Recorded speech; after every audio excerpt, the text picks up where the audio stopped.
COVID-19 can be characterized as a pandemic. It's official. The WHO has now confirmed that the COVID-19 coronavirus has been categorized as a pandemic.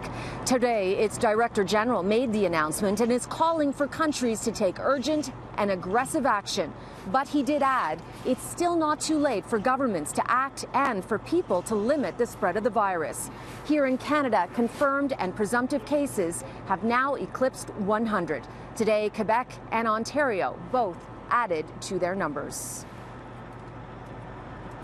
Good evening. 4 new cases have now been confirmed in Ontario. One of the latest is a government worker from Sudbury who appears to have contracted the virus at a mining convention here in Toronto last week.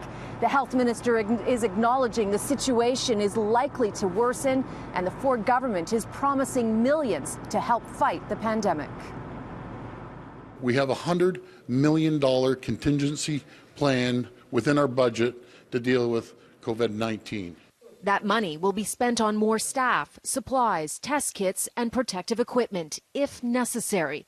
Officials stress the virus is contained at this point in Ontario. However, Health Minister Christine Elliott admits it will likely spread further. Is the next stage considered a possibility or an inevitability?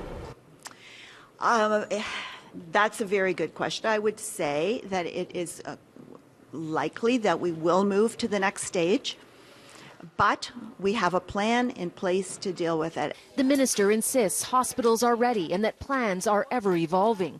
One could be to have certain hospitals dedicated to coronavirus patients. So we will see what happens if we need to open one hospital for that purpose. But if more people require hospitalization, then we have a team in place to deal with that immediately. The province is in the process of creating assessment centers to ease the burden on hospitals and is also looking at in-home testing. The health minister is urging people not to go straight to an ER if they're concerned they have COVID-19 because staff won't be properly protected. Instead, they're being told to contact the local public health department first or call telehealth to give advanced warning. But long wait times are being reported. This is the message we got today when we tried telehealth. At this time, Telehealth Ontario is experiencing very high call volumes due to COVID-19. Know that wait times are long, and we are doing the best we can under these circumstances.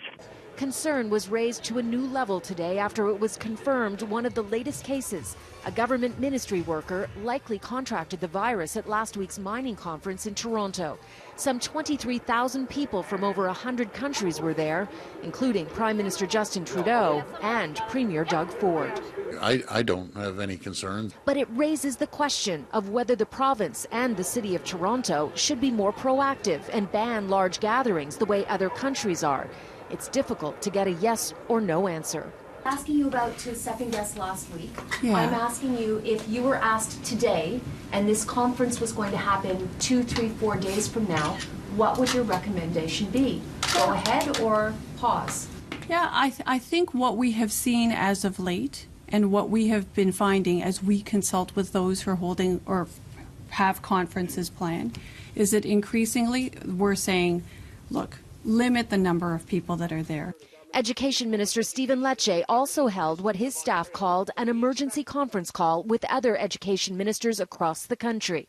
They discussed New Brunswick's decision to make all students who travel out of country during March break to stay away from school for 2 weeks. Do you think that Ontario should be adopting those measures? Right at this stage, I would say no.